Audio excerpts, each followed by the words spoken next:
Djevojke su ljudska ljepša polovina. I isto kao i kod životinja, postoji jako puno vrsta djevojaka. Pokušat ću ih nabrojati u ovom videu i prikazati ih u smiješnom kontekstu. Bar ću pokušat.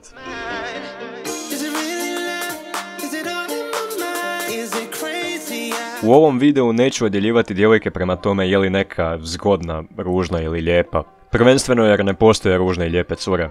Postoje cure koje se nama sviđaju ili ne sviđaju i koje su nama lijepe ili ružne. And that's a fact. Ok, počnimo sa prvom vrstom.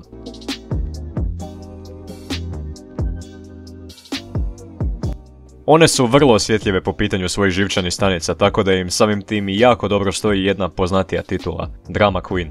Ne do vam Isus da pred njom kažete i najsitniju stvar koja se njoj ne sviđa, jer iz toga će odmah proizaći svađa u kojoj će ona biti muško i jebat će vam svu daljnju rodbinu u 39. koljenu. Možda čak i dalje od toga, ovisi koliko ste ju naživcirali. No nije ni to najgore, ovakve ženske ne mrete ni smirit ni urazumit na bilo koji način. Neće vas uopće slušat kako god da se vi pokušali obraniti. Konstantno će peglat po svome i govoriti vam kakav ste idiot jer ste stavili na story da ste sa mnom na kavi. Moj savjet vam je sljedeći. Ako imate s takvom osobom bilo kakav kontakt, nema veze bio on ljubavni ili prijateljski, recite joj nešto u ovom stilu. Kurve ti jebem ti Boga!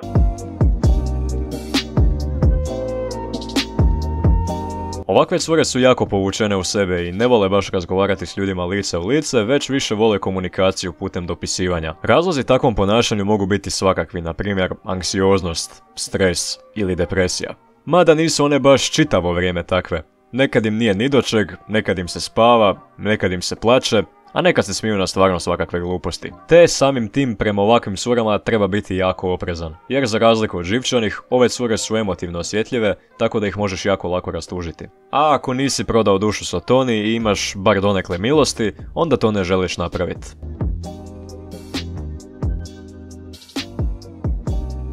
Ovakve djevojke se većinom preziru još od svog rođenja, jer čim su se rodile već su bile visoke oko 1 metar. Njih možete jako lako prepoznati na ulici jer su jednakih proporcija kao afričke žirafe, dakle negdje oko 5 metara. Međutim, spomenuo sam da se preziru radi vlastite visine. Zašto? Postoje dva razloga. Prvo, moguće je da su sve cure u njenom društvu mali goblini od 1,40 m, pa se onda ona ističe što joj se zapravo ne sviđa. Zbog tog razmišlja da si po mogućnosti odraže noge u Titovom učilištu. A drugo, ne mogu pronaći dečka koji je iste visine kao i one. Ako uspiju naći lika koji je viši od njih, proslavit će to kao da su osvojile jackpot. Mada iskreno ne znam zašto bi se itko frustrirao oko vlastite visine, tu tako i onako ne možemo ništa.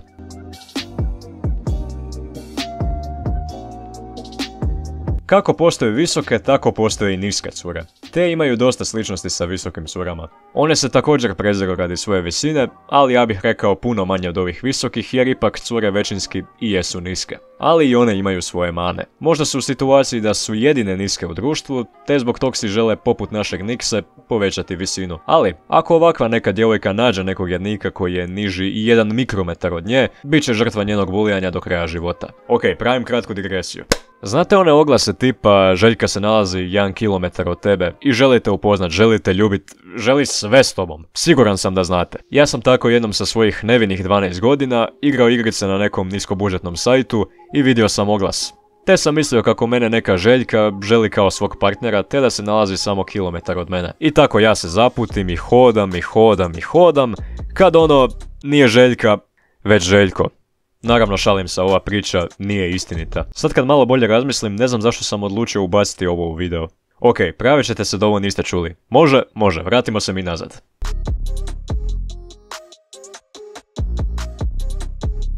Ovdje ne mislim na prave babe iz vašeg susjedstva koje tračaju predstavnika stanara u vašoj zgradi, ali definitivno mislim na nešto slično tome. Sigurno ste barem jednom susreli djevojku koja zna sve tračeve o svakoj jednoj bakteriji koja se nalazi u zraku. One najčešće ni ne znaju pričati o nekim normalnim temama, životu, školi, ma kakvi. Umjesto toga obavezno vam moraju spomenuti kako je ona Lana pokupila triper od neke seljačine s Tindera ili kako je onaj Tony radi vlastite prevencije od koronavirusa umjesto rukom vrata otvorio nogom. Te na posljedku udario lika koji se nalazio iza tih vrata. Da, ovdje vrlo direktno i očito pričam o sebi. Ubijte me.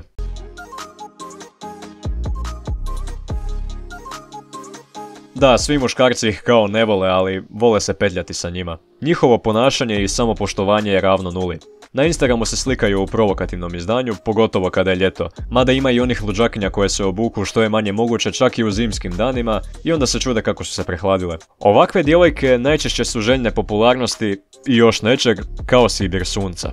Ali ne znaju kako doći do tog, pa im se samopoštovanje spusti ispod nule. Jako su svjesne koga će privući takvim ponašanjem. Samo one najveće seljačine koje se hrane takvim nemoralnim nakazama.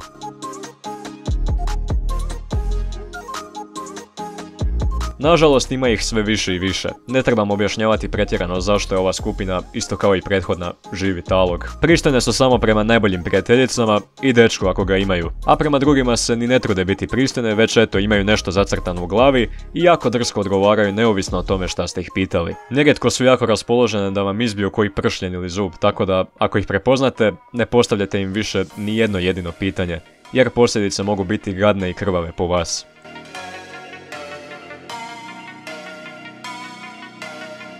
Ovo je skupina koja je jako podcijenjena. Jednostavno, ljudi ne cijene one djevojke koje unatoč svim problemima i unatoč bilo kakvoj situaciji u kojoj se nalaze, ipak imaju osmijeh na svom licu. Te žele svaku situaciju razvedriti koliko god je moguće. Iskreno, samo sam par puta naišao na takve cure, što je znak da su nažalost u velikoj manjini. Vrlo je teško biti nasmijan cijelo vrijeme.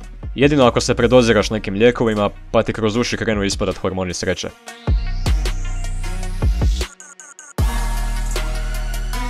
Imaju preko 1000 pratitelja na Instagramu i na svakoj fotki preko 500 lajkova, pa su umislile da su sjele Tutankamonu u krilo. Ponašaju se kao da su kraljice svijeta i obavezno moraju nositi neku skupocjenu odjeću. Jer hej, kako možeš postojati sa više od 1000 pratitelja, a da ne nosiš nešto skupo? Mislim, pa zaista to nije u redu.